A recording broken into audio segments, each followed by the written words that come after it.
On a un data scientist qui a monté un outil de matching et cet outil de matching-là permet d'envoyer automatiquement des biens qui correspondent à des attentes d'une personne. Et donc le data scientist fait son call, le consommateur dit mais non mais c'est génial, j'ai adoré, c'est trop bien et tout, mais si je peux me permettre, il y a quand même un truc que je trouve, c'était au lancement, je trouve pas trop bien, c'est quand même que votre outil de matching il est déconnant parce qu'il ne voit pas du tout ce que je dois avoir. C'est le data scientist qui ne parle jamais au client, qui sur le call en speaker avec toute l'équipe, le consommateur lui dit c'est génial business-wise, mais le Techniquement, matching ça y est qu'on pas, venait quoi, de en lancer, fait. le matching qu'on venait de Hmm. lancer, ça marche pas. Et donc là, on raccroche, fou rire général. Ah, mais en fait, j'ai appris un truc sur ce que je fais dans mon bureau et je ne vois jamais le consommateur. Et là, j'ai vu l'impact direct que ça avait. Hmm. Travailleuses, travailleurs. 1 million d'emplois verts dans ce pays. Le télétravail sera à nouveau général. Quoi qu'il en coûte. Qui décrochera le job? Patati et patata. Bonjour à toutes et à tous et bienvenue dans cette nouvelle saison de Patati et Patata, l'émission qui va chercher l'information RH là où elle se trouve, auprès des experts qui vivent les ressources humaines au quotidien. On entend et on lit de la part d'un grand nombre de personnes des conseils, des best practices, des tendances et patati et patata. Pour remettre de l'ordre dans tout cela, on est ravi de recevoir notre expert du jour, Thomas Venturini. Bonjour Thomas, Bonjour. cofondateur Bonjour Thomas. et CEO de Liberkeys. Merci pour votre invitation. Ravi d'être là. Liberkeys. Déjà, le nom est super. Pourquoi? Parce qu'en fait, ça parle tout de suite. Donc, les clés, immobilier, achat, etc. En une seule phrase, le leitmotiv, la différence et la pertinence du service que vous proposez.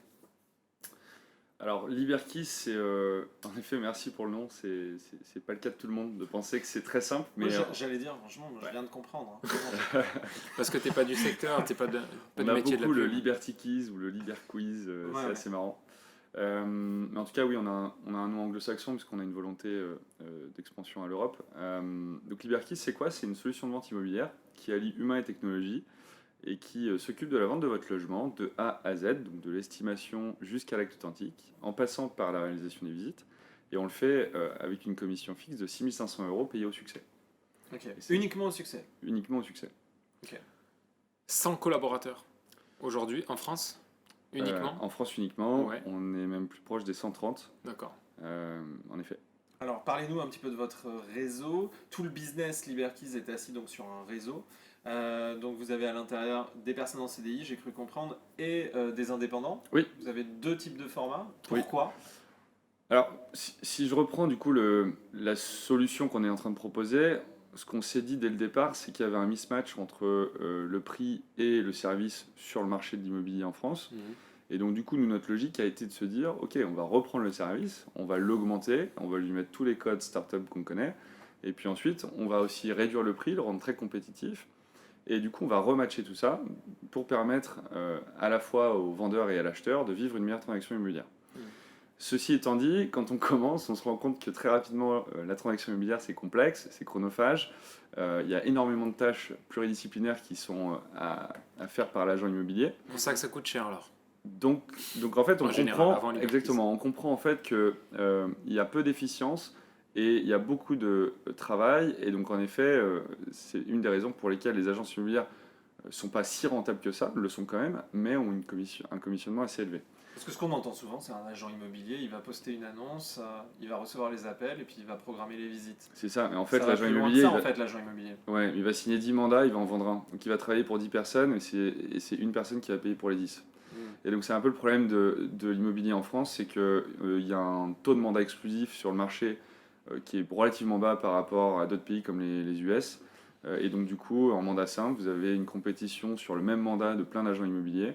Et donc on a l'impression que l'agent immobilier ne bosse pas, mais en fait il fait plutôt de la prospection, il est plutôt en recherche de mandats, et il bosse plusieurs mandats en même temps, mais en fait il va être payé que sur un.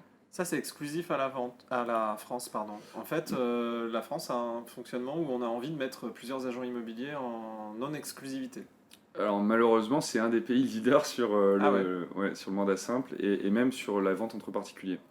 Et donc nous, quand on comprend ça, on se dit en fait que c'est un peu plus compliqué que ça. Et donc si on veut vraiment rematcher prix et service, il va falloir qu'on fasse le pont entre les deux par la technologie.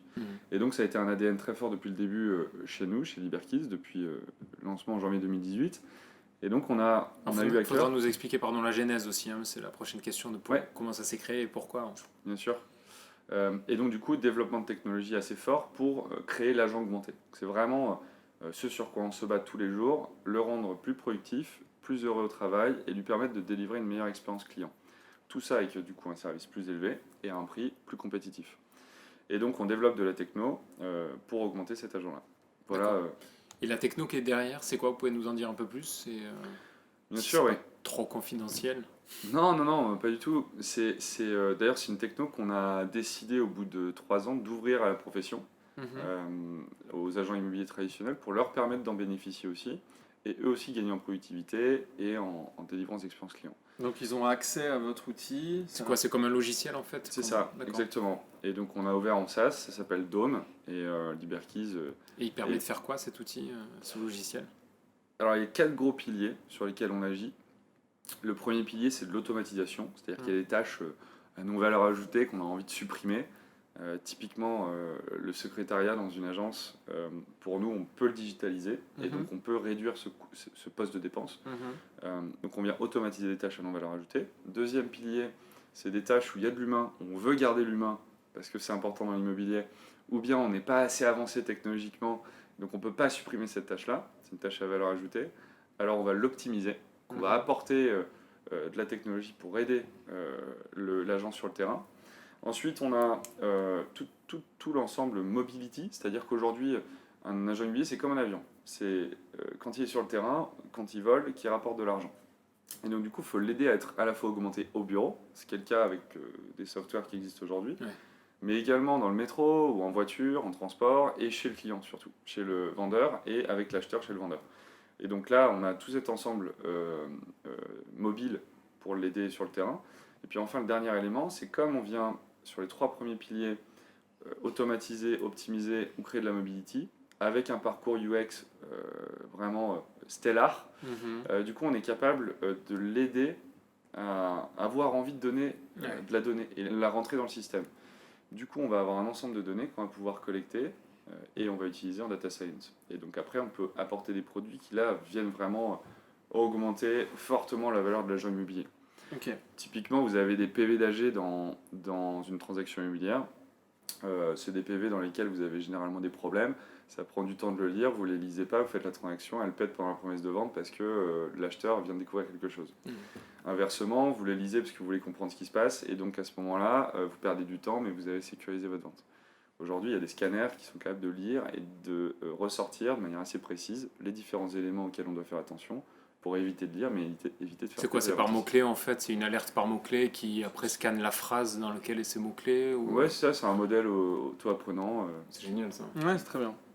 Alors, quel est votre type de recrutement aujourd'hui sur ces fameux indépendants? Est-ce que quelqu'un qui travaillerait dans un réseau concurrent vous intéresse ou alors vous voulez des nouvelles personnes Est-ce qu'on embauche un réseau ou est-ce qu'on embauche une personne?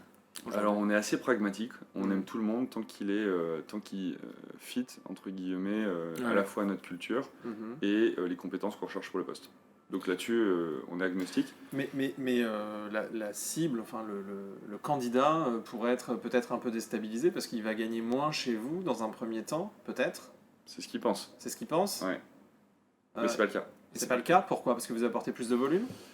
Exactement. En fait, alors on a 2 modèles. On a un modèle assez hybride avec notre premier modèle historique quand on lance LiberKeys en janvier 2018, qui est un modèle d'agent salarié, où là, du coup, on a segmenté l'ensemble de la chaîne de valeur avec des SDR, même en chaîne qui vont prendre des rendez-vous pour l'agent LiberKeys terrain, qui va ensuite les transformer avec en fin de chaîne des administrateurs des ventes qui vont venir apporter leur expertise légale, sécuriser l'expérience client et les contrats, et le cash du coup. Ok.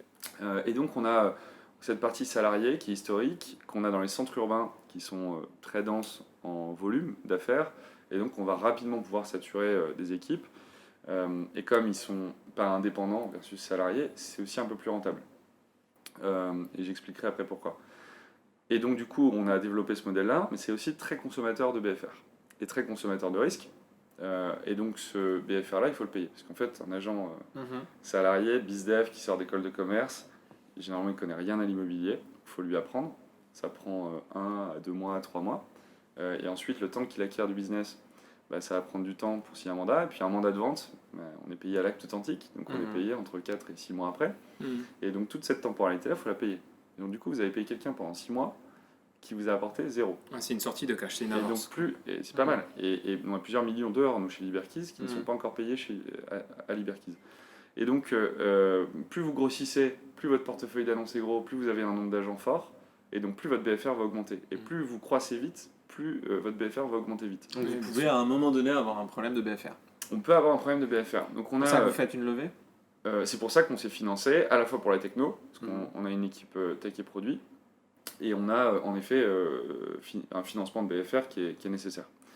Et comme c'est pas du retail avec des factures où on va être payé 60 jours après, etc., on peut pas faire du factoring dessus. Donc l'equity est intéressante pour se financer sur le BFR. Ça, c'est le premier point. Ensuite, du coup, nous, on a un deuxième problème avec les salariés dans les centres urbains, c'est que ils vont devoir être managés.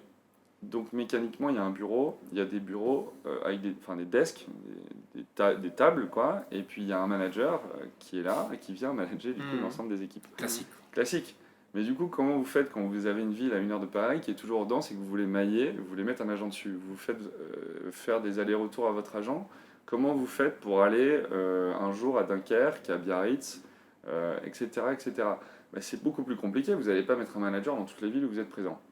Donc, à un moment donné, se pose la question de l'autonomie et de la proactivité de l'agent immobilier et du maillage des territoires et de la réduction de ce BFR. Et en fait, il y a un modèle qui est assez vieux dans l'immobilier, qui est celui de l'agent mandataire, donc qui est un entrepreneur, qui a sa propre entreprise, mais qui s'adosse à une entreprise, à un réseau de mandataires, à une marque, qui a une carte de transaction qui lui permet d'opérer dans l'immobilier. On revient au basique, quoi. Et on revient un peu au basique. Donc on redécouvre un peu ce nouveau modèle, qui était nouveau pour nous, mais qui est assez vieux pour le marché. Et on l'explore et on essaie de le revisiter.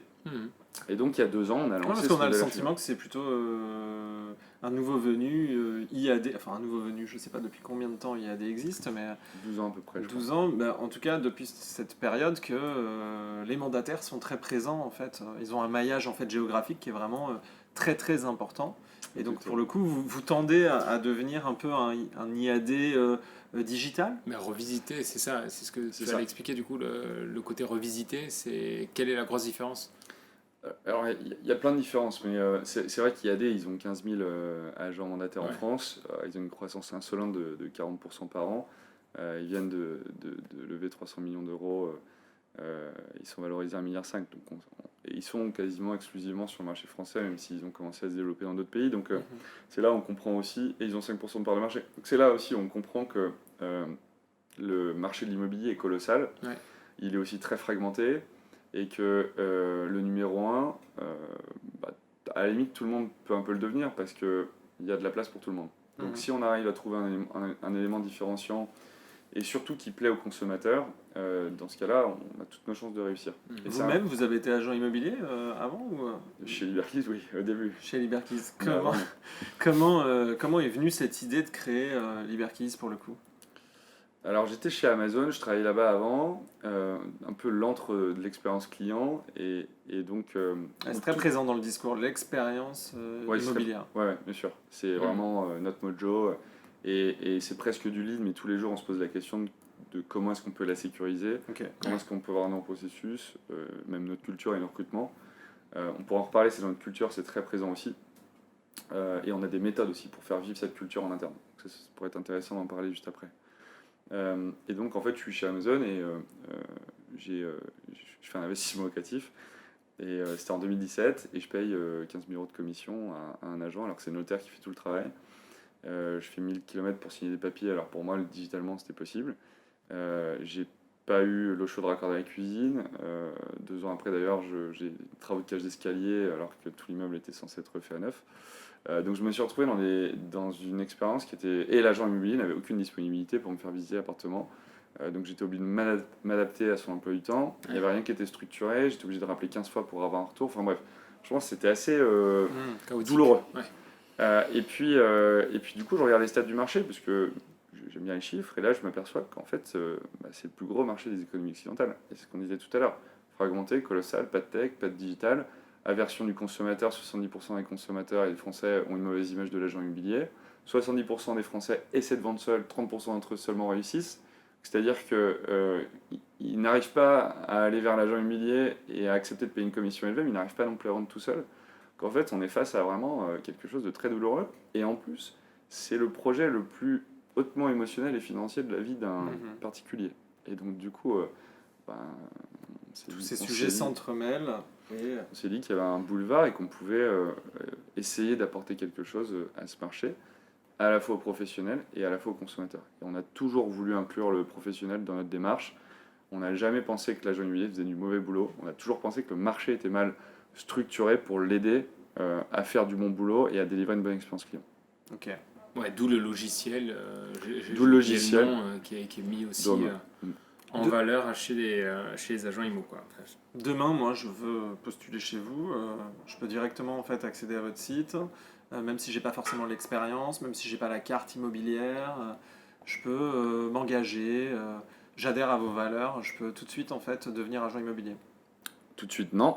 Ouais. Alors en effet, tu vas pouvoir nous retrouver sur tout un ensemble de canaux assez classiques qu'on utilise, comme Welcome to Jungle, qui est d'ailleurs génial parce que tu peux mettre des vidéos, des photos, tu peux parler de ta culture, tu peux vraiment expliquer ce qu'on fait, comment on le fait.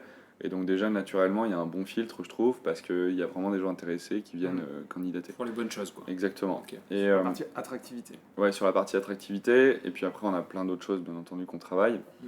On a d'ailleurs nos collaborateurs qui parlent beaucoup de Liberkis sur les réseaux. On essaie de mettre ça en place parce qu'on pense que c'est mieux que ce soit une communication collaborateur qu'une communication institutionnelle. Il n'y a pas beaucoup d'immobilier sur les réseaux sociaux au final. Non. Moi, je trouve que on voit toujours. Tu veux dire en qu'en fait, recrutement sur les réseaux sociaux? Oui, on voit toujours par région 5-6 agents IMO qui vont, oui. qui vont t'envoyer en fait ce qu'ils ont vendu. Alors ça, c'est Ouais. quand même incroyable.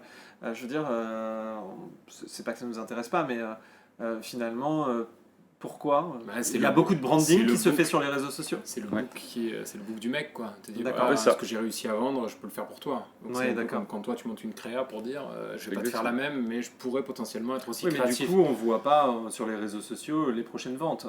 Donc pourquoi Ah oui. Parce que c'est pas un Mais- espace. Alors c'est très local. Alors là, tu parles de quoi de Je sais choisir pas, en par tant que exemple, consommateur vous- ton agent immobilier. Vous aujourd'hui, vous adressez vos clients uniquement en fait en démarchage sur du mandat, etc. Ou alors vous avez ouvert sur les réseaux sociaux, vous arrivez à avoir des gens qui viennent vous voir et qui vous disent bah moi je veux que vous vendiez ma maison. Oui, bien sûr. Ouais. C'est comme ça que ça se passe aujourd'hui. on C'est a- quoi On a la quasiment conversion 35% aujourd'hui, c'est en train de monter assez fort. Ah et ouais. On a presque 35% de recommandations.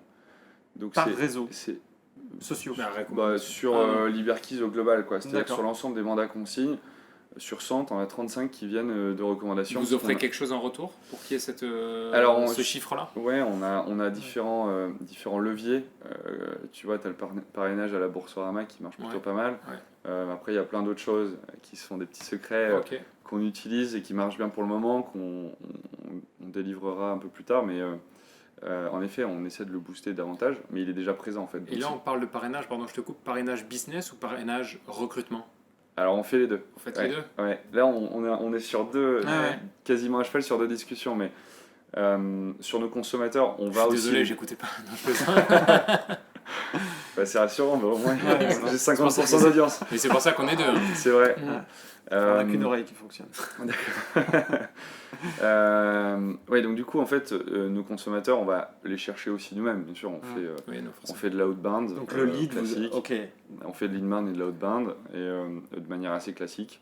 On récupère des techniques qui sont traditionnelles dans l'immobilier, qui sont des très bonnes approches. Et puis ensuite, on a d'autres techniques qui sont plus digitales et, j'ai envie de dire, entre guillemets, start-up, quoi, mais qui sont des modèles de... Mais vous Définition, fonctionnez ça. quand même comme les autres, je veux dire, qui vous appellent toute la journée pour aller chercher du mandat. On a une équipe qui, en effet, est chargée de faire de la Ça fait petite- partie du job en fait du mandataire, parce que ça pourrait être un plus. J'imagine que c'est pas le plus intéressant d'aller chercher du mandat. Je sais pas. C'est pas le plus intéressant, c'est assez challenging, mais après, c'est aussi une manière d'aller à la fois éduquer le marché, parce que si quelqu'un essaie de vendre seul, bah, il a beaucoup de chances d'échouer, comme on le disait tout à l'heure, 70% essaient seuls, mais 30% réussissent. Donc ouais, ça traîne beaucoup sur PAP pour dire vous êtes sûr que vous voulez le vendre tout seul. Et puis ensuite, alors on a plein de manières d'approcher et de trouver des personnes qui vendent seules, mais généralement ils essaient de fuir une commission élevée, une mauvaise expérience client, parce que c'est ce qu'ils ont en tête. Et ils n'ont pas forcément connu une bonne expérience avant, donc il y a des très bons agents immobiliers, hein, il y a de très bonnes choses sur le marché, mais il y a une peur qui est liée à un inconscient collectif sur l'immobilier, sur l'agent immobilier. Donc ils essaient de vendre seuls pour éviter une commission élevée, une mauvaise expérience client. Mais seuls, ils ont beaucoup de chances de ne trouver qu'une audience. Par exemple, tu vends sur PAP, tu vas toucher que l'audience PAP, tu as peu de chances d'avoir la bonne offre, quoi. Parce que ta bonne offre, elle va être sur Se Loger, Le Bon Coin ou Logitimo, etc. Et donc aujourd'hui, les agents immobiliers ont quand même la capacité d'aller diffuser sur l'ensemble des portails en instantané et de manière automatisée, et donc d'aller chercher la plus grande audience, donc la meilleure offre. Et après, je ne vais pas vous refaire le pitch, mais il y a un intermédiaire, il y a une statut professionnel, l'acheteur il se comporte quand même assez différemment, il y a moins d'affect, et donc on protège quand même beaucoup mieux le net vendeur du client. Donc en fait, c'est lui apporter quand même beaucoup d'aide de le contacter en manière outbound. Un candidat qui arrive chez vous aujourd'hui, est-ce que vous constatez en fait qu'il a quelque chose de différent de ce que peut avoir un autre agent immobilier? Est-ce qu'il y a souvent une discussion en interne qui revient chez vous pour dire ah bah tiens, c'est vrai qu'on a quand même constaté que nous on est ça, Liberkeys, ou nous on a tel profil qui matche bien avec nous, quoi. Voilà. Ouais. Ça peut être un truc sur un loisir, une passion, je sais pas. Je pense l'expérience client encore. Il y a vraiment presque un marketeur alors. Ouais, c'est un ADN, quoi. C'est-à-dire que chez nous, il n'y a pas d'acceptation de la mauvaise expérience. Et dès que on a énormément d'avis. Tu vois, on doit en avoir plus de 2000 si on prend les différents endroits, on a des avis. On est lancé depuis janvier 2018, mais on fait moins de 100 ventes la première année. Et on a un taux de feedback qui est assez fort et ça croît très vite. Combien de ventes là, cette année? On communique pas dessus, mais on va passer en 2020 largement le millier en 2021. Donc tu vois, on commence à faire pas mal de ventes. Et largement. Donc on commence à faire pas mal de ventes, on a beaucoup de feedback, on a tous nos feedbacks qui sont vérifiés, et dès qu'on a un mauvais feedback, on a un processus en interne de traitement de ce feedback-là pour comprendre exactement ce qui s'est passé, redescendre sur le terrain et pour redessiner peut-être le process aussi, ça va jusque-là. Exactement. Ouais. On a aussi, tu vois, on n'a pas une confiance à tout prix dans son système, c'est très start-upper dans la manière d'aborder le business, on le réfléchit en continu.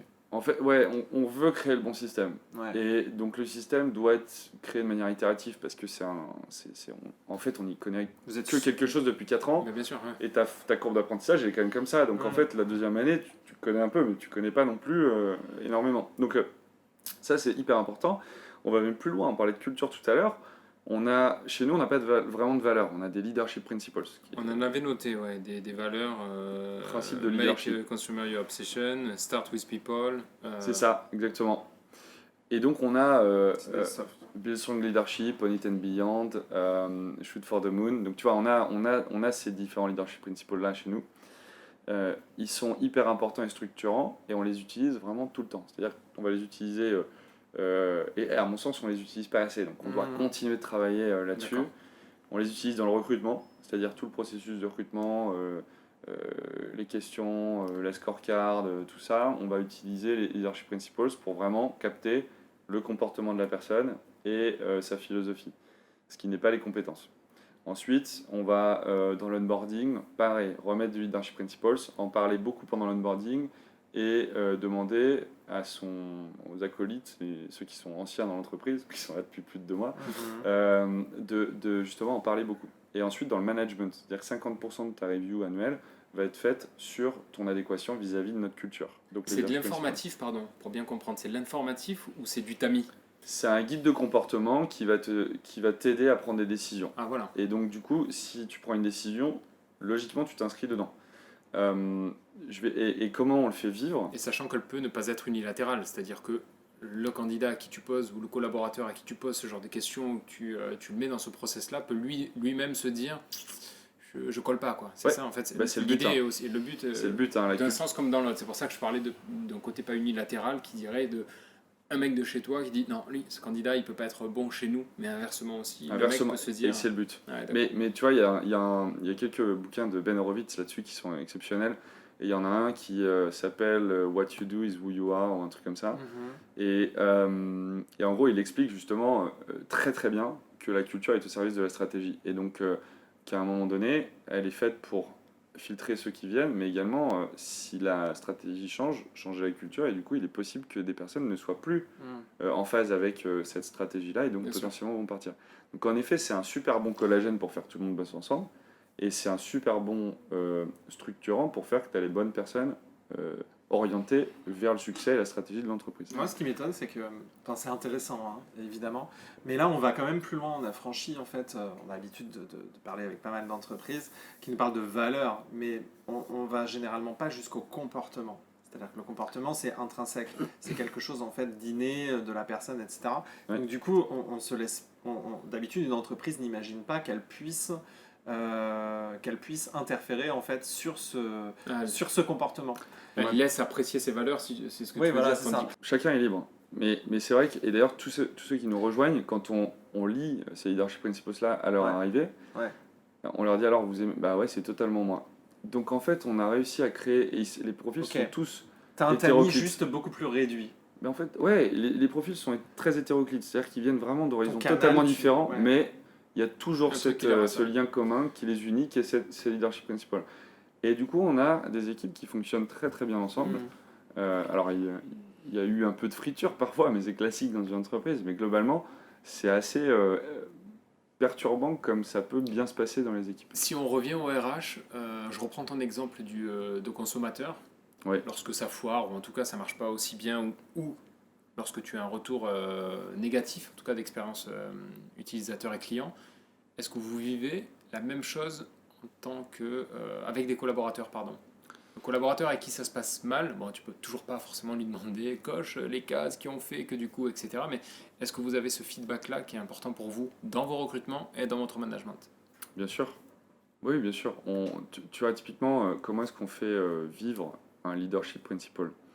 Il faut que tu aies une règle qui soit assez forte, limite gênante et désagréable pour les collaborateurs.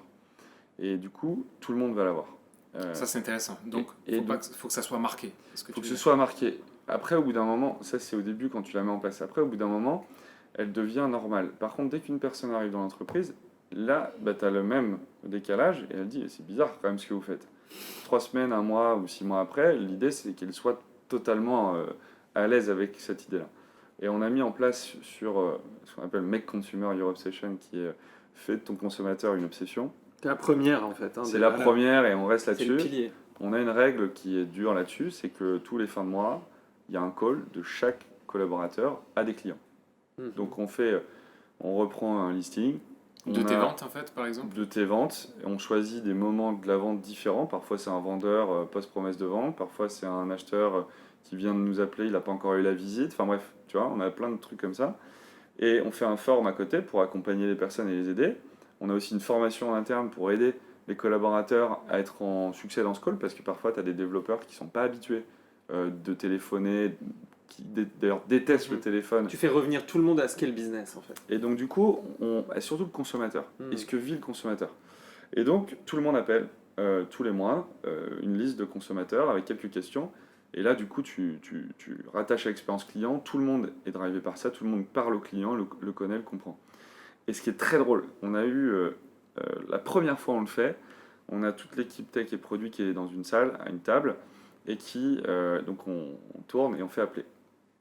Il y a un data scientist qui a... Attends, juste pour clarifier, moi j'appelle pas mes propres clients en fait, ou mes propres contacts. Ça peut être. Je les appelle par exemple pour ceux de Jérémy.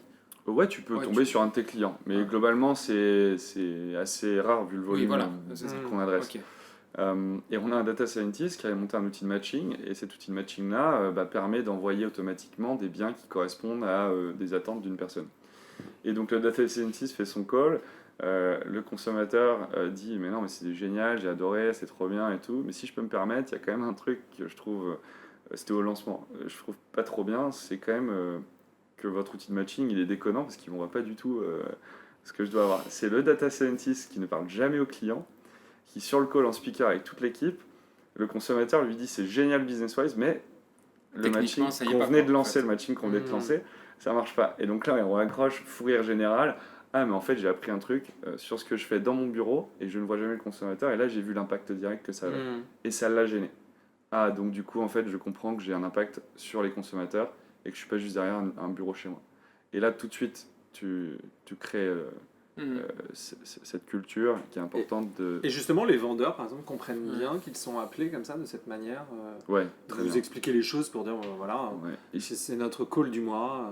ouais, ils adorent même. Enfin, Ah, ils se d'accord. sentent valorisés et c'est hyper important. Ouais. Ok. Même Euh, parfois, il y a des mauvaises expériences, donc tu tombes sur quelque chose où il y a eu un problème. Et là, elle dit, mais je suis tellement content que vous me rappeliez, parce que en effet, il y a ça, c'est ça, mais bon, ça me fait plaisir. Je vois que vous essayez de comprendre quand. Ce qui t'évite des mauvaises notes aussi en commentaire et en notation Alors, aussi, quoi. oui, ça nous va, on est ok avec ça. Ce qu'on veut vraiment, c'est comprendre pour les futurs. Non, On mais je suis peut- d'accord, mais il y a un double enjeu. Il y a un enjeu aussi marketing, d'avoir quand même une bonne notation, parce que ça fait partie Bien d'une sûr. notation. L'expérience que tu as eue et la correction que tu pourras en avoir de ce même service sûr. qui n'a pas fonctionné. Globalement, on a vraiment une très bonne expérience client sur quasi l'ensemble de tous nos avis et de nos clients. Donc du coup, ça, en fait, c'est pas tant un problème. Ouais, Par je contre, comprends. ce qui est un problème, c'est que quand tu fais une erreur une fois, bah, c'est une comédie, mais quand tu l'as fait deux fois, c'est une vraie tragédie, quoi. Hmm. Et donc du coup, c'est comment est-ce qu'on évite d'être dans la tragédie. À multiplier les erreurs. Ouais. Si on avance un peu dans l'interview, est-ce que tu as une vision de ce que sera l'immobilier dans les 10 ans qui viennent? Je pense que en tant que 60 millions d'agents immobiliers, il y a à peu près 60 millions d'agents immobiliers en France. Tout le monde a son avis sur la question. Ouais. Est-ce que tu peux éclairer tout le monde là-dessus? Alors oui, complètement. Je pense que l'agent immobilier a perdu et perd du leadership sur son Sa valeur. périmètre et sur sa valeur. Il en avait beaucoup avant. Il se fait quand même pas mal éclater par le digital. Oui. Mine de rien. Même, on pourrait penser que non, mais en fait, quand même. Parce que soit il ne sait pas vraiment bien l'utiliser, soit les personnes comprennent qu'elles peuvent vendre seules dans les zones denses, là où les commissions sont les plus élevées, et où il y a du coup beaucoup d'argent à se faire pour la profession. Et parce que il y a une productivité qui est un peu plus importante chez certains agents qui sont en train de prendre pas mal de parts de marché. Et je pense qu'on en fait partie d'ailleurs. Nous, ce qu'on pense, c'est que l'agent immobilier doit transformer son périmètre, ne doit plus être le vendeur d'un logement immobilier, mais doit être le project manager du projet immobilier. Il doit gagner en efficience sur la verticale transaction, donc baisser sa commission, vendre un peu plus de biens. Du coup, il y aura mécaniquement un petit peu moins d'agents immobiliers, mais je pense que c'est pas plus mal et il y aura plus d'efficience. L'agent immobilier travaillera mieux, le consommateur a une meilleure expérience client et tout le monde gagnera plus d'argent. Et ensuite, par contre, d'ouvrir de nouvelles verticales dans sa palette d'agents immobiliers Pour créer de la valeur pour créer de la valeur supplémentaire. supplémentaire et créer des revenus incrémentaux pour lui. Ouais. Et ça, c'est très important. Et ça, Mais comme quoi, par exemple? comme adresser le courtage, le crédit immobilier, comme D'accord, adresser... comme aux États-Unis. Ouais, exactement. Pourquoi Vendre, pas. on vend plus un bien, on vend un financement. C'est un commercial. C'est un commercial Donc, tu peux terrain. tout lui Il faire connaît vendre. bien, il connaît bien le client. Il connaît bien l'immobilier. Pourquoi on lui C'est vendrait lui qui pas gère le projet. Ouais, Pourquoi bien est-ce sûr. qu'il serait pas plus pertinent que quelqu'un qui est dans un bureau et qui connaît pas le terrain ni le projet? Ouais, Donc, bien sûr. en effet, il pourrait potentiellement aller là-dessus. Vous, c'est votre Ça- ambition. Demain. Nous, c'est pas aujourd'hui notre ambition. À Ce 10 qu'on ans. veut, c'est un peu faire de lance de la profession, augmenter l'agent immobilier, lui permettre d'être plus productif, plus heureux sur la verticale transaction. En tout cas, dans les Faut- 10 ans, tu le vois bien évoluer en ce sens. Je ce pense métier. que naturellement, les métiers vont converger. Il faut Ouais. qu'on arrive à plateformiser le travail de l'agent immobilier de manière à ce que le consommateur, il ait un one-stop shop, il puisse arriver à un endroit et il ait un project manager qui va l'aider à gérer son projet. T'as quoi d'autre comme vertical? Là, on vient de parler du financement. T'aurais quoi d'autre? T'as le déménagement, t'as le Ah ouais. homestaging, t'as les, Ouais, c'est vrai. t'as les meubles, t'as l'ameublement du coup, tu as les travaux, tu as énormément de choses. L'attractivité, même d'ailleurs, le staging, oui, tout à fait. C'est-à-dire qu'aujourd'hui, en fait, un agent immobilier ne t'aide pas en fait à valoriser ton bien. Mais non, parce qu'il n'est pas lui-même valorisé. Mmh. Donc il essaie de signer des mandats quoi. Mmh. Et de gagner sa vie, parce que l'agent immobilier, la plupart d'entre eux, quand même, il faut dire que soit ils sont indépendants, entrepreneurs, donc à la fin du mois, il faut manger, si tu vends pas, tu manges pas, premier point. Ensuite, quand ils sont salariés, alors généralement c'est des contrats particuliers où en fait il y a une avance sur commission, donc quand ils touchent la commission, ils remboursent l'agence qui vient de le payer pendant 3 mois. Donc tu cours toujours après le cash quoi. Donc Ouais. à un moment donné, on peut comprendre aussi que le système soit défaillant. C'est comme dans une entreprise. S'il y a des problèmes, déjà, il faut regarder le leader. Ça commence par le leader. Et ensuite, deuxièmement, s'il y a des problèmes, c'est pas toujours le manager ou l'opérationnel. Ça peut être le système qui est défaillant, qui n'a pas donné toutes les clés aux personnes pour réussir. Donc, à un moment donné, l'humain compense, mais il est quand même limité par le fait qu'il est humain, que le système est vraiment trop défaillant. Si on revient au recrutement, forcément, Covid, qu'est-ce que ça a impacté sur un business de l'immobilier, en tout cas chez Liberkids? C'est simple, c'est rideau. Premier confinement, rideau pendant 1 mois et demi. On a même eu des actes authentiques qui sont signés. Les clés nos clients se sont remis les clés au rayon pâtes au supermarché. On en a rigolé plutôt vers la fin du premier confinement quand ça allait mieux, mais au début on était un peu stressé pour ce qui se passait. Du coup, ça change beaucoup de choses aussi dans la culture d'entreprise. On a été impacté, bien sûr, il faut assurer. C'est extrêmement intense. Tous les dirigeants que j'ai rencontrés en ont parlé. Ça a été très intense pour le management aussi, mais ça a été aussi très intense pour les opérationnels. Chez nous, on avait une équipe tech et produit qui n'a pas été en chômage partiel. On n'a pas voulu en profiter, donc ils pouvaient bosser de chez eux, donc ils ont continué. Voilà, il y a plein de choses qui changent. Et puis après, il y a le déconfinement, le marché reprend, il y a un rebond exceptionnel. On fait en 2020 autant de transactions qu'en 2019 ou en 2021, quasiment, à modulo quelques dizaines de milliers. Donc en fait, il y a eu des rebonds exceptionnels, donc ça repartait très fort. Et puis ensuite, il y a eu le deuxième confinement. Donc voilà, et puis maintenant, Et en termes de recrutement, ça a donné quoi en une année chez vous? Tu changes le process. Alors nous, on recrutait déjà, on savait recruter à distance. En nombre, je te parle de en volume. En volume, pardon. En nombre de collaborateurs. Ouais. On a commencé, je crois qu'on a triplé la taille. D'accord. Et là, vous êtes combien de collaborateurs? 130. 130. On a un peu moins de triplé, je crois qu'on a fait 2,7. Et là, pour 2022, il y a une ambition aussi, justement avec la répartition dont on parlait, CDI et, oui. En fait, agent. Ouais. On a, sur le deuxième modèle, du coup, qui est entrepreneur, on en parlait tout à l'heure, avec en opposition au modèle salarié, enfin pas en opposition, mais en tout cas sur la structuration en interne, c'est différent. La promesse est la même pour le consommateur. Par contre, on peut mailler beaucoup plus facilement le territoire. On a des personnes qui, dans le modèle indépendant, sont entrepreneurs, autonomes, proactives. Ils n'ont pas besoin de manager. Donc, tu peux avoir quelqu'un à Dunkerque, tu peux lui faire des formations continues, tu peux le voir, tu peux aller le voir sur le terrain aussi de temps en temps, mais tu n'es pas obligé réellement de le manager. Tu peux y avoir. D'ailleurs, tu n'as pas le droit. Ni donc d'ouvrir un desk. Quoi, exactement. Mais d'ailleurs, tu n'as pas le droit de le manager. Donc, ça prouve bien que l'indépendant est bien autonome. Par contre, du coup, ça te permet, toi, de payer au succès, d'être payé au succès de l'entrepreneur. Donc, tu as un BFR qui est beaucoup moins important. Ouais. Et puis, lui, il est aussi beaucoup plus intéressé, encore plus qu'un salarié BizDev à l'expérience client. Pourquoi? Parce que c'est son personal branding à lui. C'est sa marque personnelle adossée à la marque employeur Liberkids. C'est très important ce que tu dis, très intéressant, mais du coup, est-ce que ça veut dire qu'un salarié, un collaborateur, n'a pas conscience qu'il a aussi un... Ça existe quand même, t'as pas envie de faire une connerie. C'est pas ce que j'ai dit, je dis que...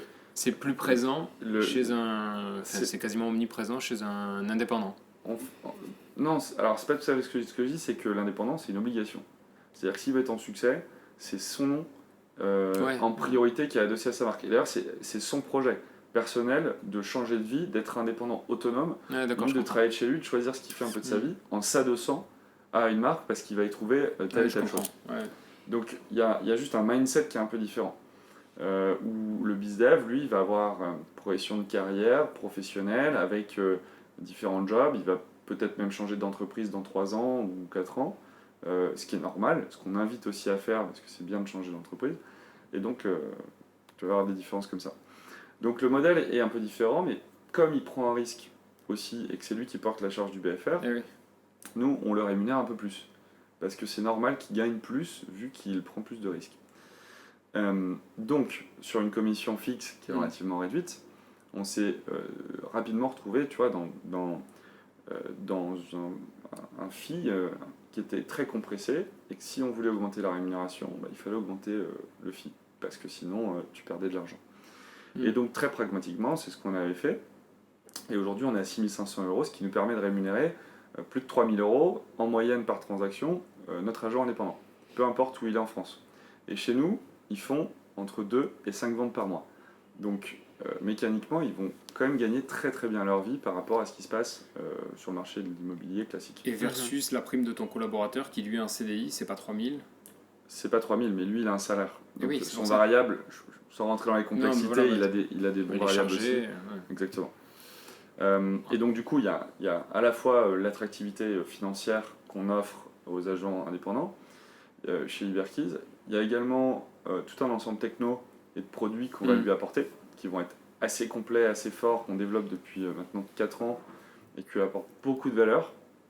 Ensuite, on a un troisième volet qui est celui de l'apport d'affaires. Aujourd'hui, c'est un peu comme Uber à l'époque où tu avais un taxi qui tout le temps prospectait dans Paris.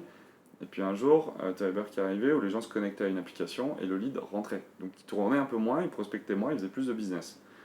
Certes, après il y a eu des dérives, il y a eu d'autres choses, tu vois. Oui, Mais nous, on apporte aussi de l'affaire à nos agents. Et enfin, ils ont un coach particulier, un coach qui chez nous a 15 à 20 agents maximum et qui va venir coacher et l'aider à atteindre ses objectifs qu'il s'est fixés lui-même. Alors ça va être de la formation, ça va être aller sur le terrain, comprendre pendant l'estimation d'un bien comment on peut l'aider par rapport à ce qu'il a fait. Et donc, Vous avez combien de coachs aujourd'hui? aujourd'hui, on va avoir 4 coachs là. 4 coachs. Vous avez des coachs? Ça Est-ce croît que assez vite. Hein. Ouais. Est-ce que vous avez des managers? Alors, sur Non. l'activité, non. Ouais. Voilà. On a un manager qui gère les coachs parce que les coachs sont salariés, mais on n'a pas de, Ouais, voilà. on ne manage pas nos agents. S'ils veulent pas bosser, ils bossent pas. C'est intéressant aussi de montrer à quel point le coach devient, enfin, le manager quelque part, en quelque sorte, c'est devenu coach. Un manager aujourd'hui, on parle d'un manager parce qu'il manage une équipe. Ouais. En réalité, on est tous managers à partir du moment où tu as une personne sous toi ou à côté de toi que Oui. tu accompagnes. Donc, en réalité, ça se transforme petit à petit en coach, c'est ce qu'on voit. Un coach n'est pas là, à la limite, pour te juger. Il y a une notion beaucoup plus pédagogique et helpful qu'un manager, en réalité. Que le manager doit avoir, mais qui, Bien à sûr. travers le nom coach, fait beaucoup Est-ce que plus tous sens. les managers sont pas en train de devenir des coachs? C'est ça que Merci. je veux exprimer, Thibaut. Ah, il me connaît tellement bien. C'est bien, mais au moins il est réveillé maintenant. Là, comme j'écoutais, tu vois, je me suis dit, tiens, En fait, ce que je crois, c'est que ça se chevauche. C'est-à-dire que quand on regarde un manager, s'il est bon, il est coach aussi. Ouais. C'est-à-dire qu'il va manager à la performance sa ressource. Ouais. Ici, on parle bien sûr de business. En tout cas, non, tu peux être aussi en train de manager la performance d'un tech dans son delivery. Mais en tout cas, il a toujours une composante un peu coach. En revanche, elle n'est pas extrêmement développée et déployée dans le cadre d'un management parce que tu es dans une structuration d'équipe avec des collègues, des managers de managers, des objectifs et donc tu as tout un environnement autour qui vient mécaniquement, le système dont on parlait, qui est, s'il est efficient et pas défaillant, qui vient du coup structurer un peu le succès de la personne. Donc le manager, il est un peu en délégation vis-à-vis du système sur cette partie coaching. Par contre, il est là pour développer la personne, comprendre quels sont ses points d'amélioration, s'assurer qu'elle vient bien à 9h30 et fait bien son travail correctement, regarder les objectifs et réparer si besoin, etc. Chose que par contre le coach ne peut pas faire. Par contre, le coach, lui, est là pour mettre en succès le sportif, la personne sur le terrain, qui se fixe lui-même des objectifs. Et donc là, par contre, c'est d'autres compétences. Et pour le coup, ça demande de la formation. Et il n'est pas coach qui veut. Et on a mis 2 ans à monter ce modèle-là.